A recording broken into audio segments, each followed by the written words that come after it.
For 2 decades, the iPod was one of Apple's most successful product lines, taking Apple from a computer company that was struggling for a few decades to becoming one of the biggest tech companies on the planet. It's even been said that the iPod saves the music industry. So why after 20 years did Apple kill their most iconic product? What the heck happened to the iPod? Well, to find out, we're gonna go right back to the start. Check out all the iconic versions of the iPod and unpack why after so many years, Apple silently killed the iPod. Because you're watching Legendary Tech.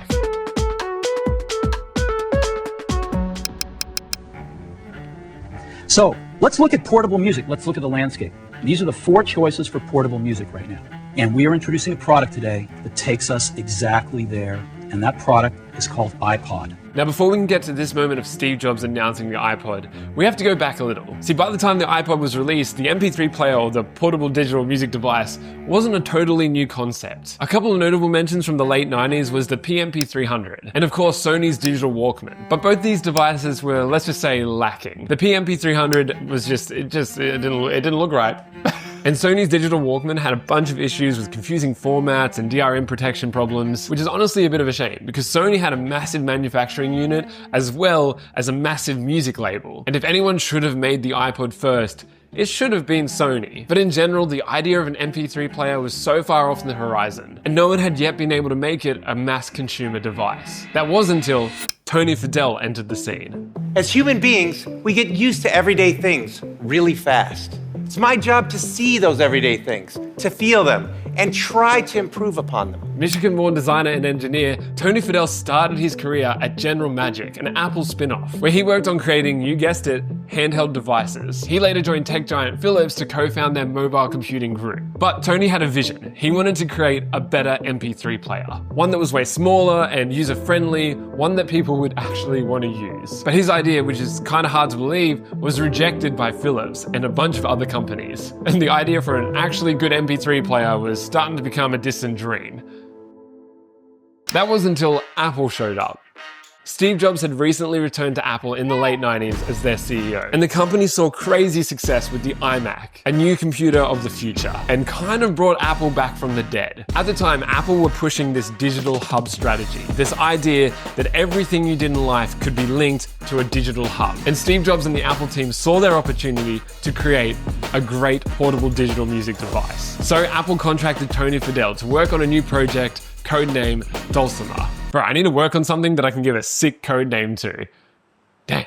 Now, one of the biggest challenges at the time was the size of computer components. Hard drives, spinning hard disks were still so big, and solid-state drives were still on the horizon. But something wild happened. See, electrical engineer John Rubinstein was a pretty important figure at Apple, and played a massive role in the development of the iMac. But when Steve Jobs asked him about the possibility of a portable music device, he was pretty skeptical. Hard drives that could store enough songs just didn't really exist. Or so he thought. See, on a trip to visit one of his suppliers at Toshiba, John first saw a 1.8-inch hard disk drive, considerably smaller than the other tech at the time. And later the same day, he told Steve Jobs that he can do it now. He could build what would become the iPod. It was just gonna cost Steve Jobs $10 million.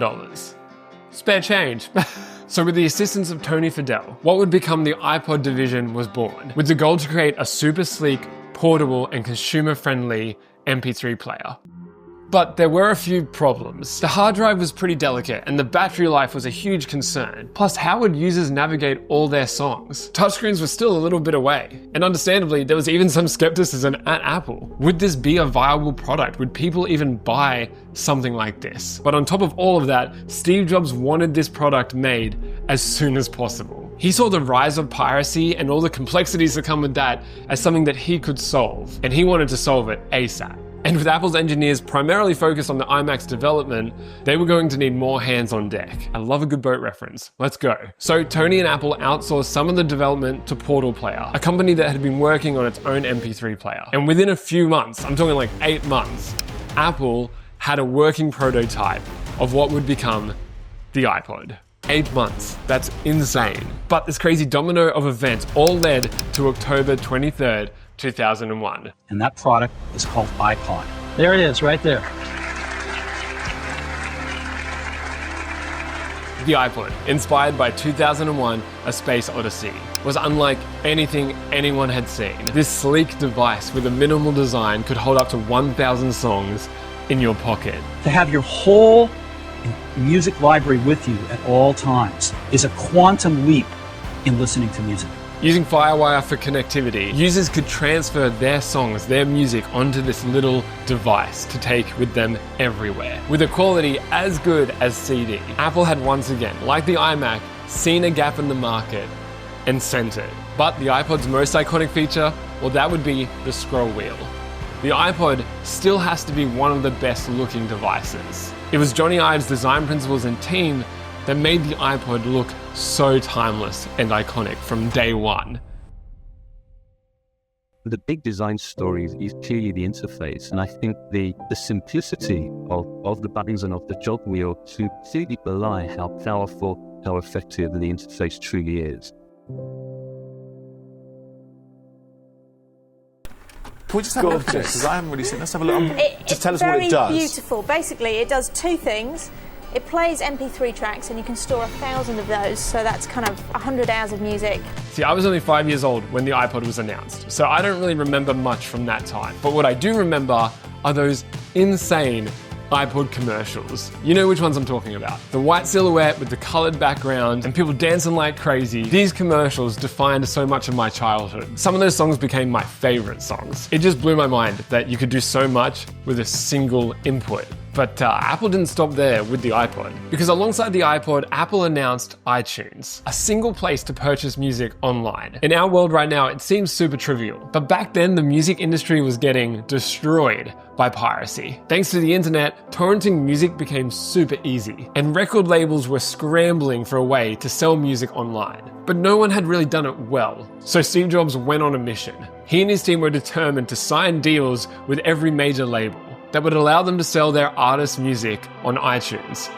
But up until this point, the main source of revenue for a record label was by selling records, full albums. But Steve Jobs wanted to skip that with iTunes and make it possible for fans to buy songs for about $1. But thanks to the huge success of the iPod, these record labels didn't really have a choice. iTunes quickly became one of the main ways to buy music online. Apple's VP of marketing, Phil Schiller, played a massive role in this too. He saw the iPod as a lifestyle product, and Apple used their connections to celebrities and musicians to grow their iPod user base, and in turn increasing iTunes revenue. Freaking genius, bro.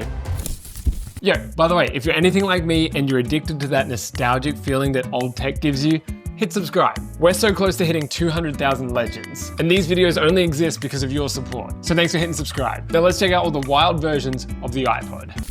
See, for the first few generations of the iPod, things stayed pretty much the same. The main way to interact with the iPod was through the scroll wheel, getting through menus, changing songs, all through the scroll wheel. And I didn't even realize this, but the first iPod had a mechanical scroll wheel, unlike the new iPods that would have a touch-sensitive wheel instead. Apple went through a few different design options, moving the buttons for play and pause, but they ultimately landed on this design. This is an iPod 4th generation, and you could get it with a monochrome display like this one here, or with a color display.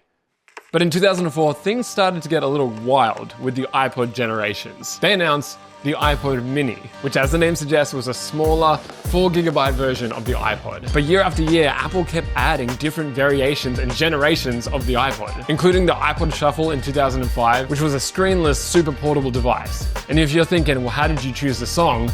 Well, you didn't. You just shuffled through them. Apple turned something that was kind of a disadvantage into a massive feature. The 6th generation of the iPod would then be called the iPod Classic. It had a bigger screen, a way bigger hard drive, and it stuck around for a pretty long time. But in 2005, Apple started going ham, replacing the iPod mini with the iPod Nano. The first and second generation of the iPod Nano were crazy thin, with the click wheel still being such an important part of its design. But in 2007, they took that design and kind of like stood on it, like they just kind of squashed it down and made it wide. YouTube had just launched, video was popping on the internet, and Apple wanted to make an iPod that you could watch videos on, even if that iPod was like this big. It was very small. Apple went back to the tall form factor in the 4th and 5th generations of the Nano, even adding a video camera to these wild, colored iPod Nanos. But then it happened. In 2010, with the release of the 6th generation iPod Nano, Apple removed the scroll wheel. It was now just a touchscreen device. But come 2006, the iPod was still incredibly popular, dominating over 70% of the MP3 player market and selling over 100 million iPods. That's so many iPods. A once very skeptical music industry had been completely changed by the iPod and Apple. And Steve Jobs' dream of a digital hub was working, with Apple seeing a direct link between iPod sales and Mac sales. For many, the iPod was their first Apple product, and things were looking good. But as we know, technology was starting to change, starting with the access to higher quality internet connections. The early days of music streaming had begun, and although iTunes helped with alleviating music piracy, it was still easier than ever to share music online. And even though other devices like Microsoft Zune couldn't compete with the iPod, it was still a sign of the times. Technology had developed significantly in just a few years. But then in 2007, everything changed again. And we are calling it iPhone. Steve Jobs claimed this device would combine the iPod, a phone, and an internet communicator. And for a lot of reasons, this day was a massive day for Apple and the tech industry. But it was also the beginning of the end for the iPod. See, if you had an iPhone that let you play music, why would you need an iPod? With the exception of the Shuffle, which is great for going to the gym, Apple kind of cannibalized their own product line by releasing the iPhone. However, in 2007, they did release the iPod Touch as a way to kind of keep the product line alive. And for me, the iPod Touch is what I would consider the iPod. When the second generation came out, I was so amped to get one. I was saving up money. I was begging my parents to buy one. And one of my core memories as a kid is when I went to Sydney with my parents to the Apple store that had just opened in Australia. First one in Australia opened up in Sydney, and it was the second day. And I remember walking into this crazy big glass structure in the middle of this city with the glass steps and the massive Apple logo out front. My mind was just blown. I just couldn't believe what I was looking at. This was peak Apple for me. This was peak experience as a young kid. And when we were there, we bought my very first iPod, the iPod Touch. And I just spent hours, days, weeks, years messing around with the iPod Touch. It was so pivotal for me as a young guy. I had finally gotten a taste of the iPod.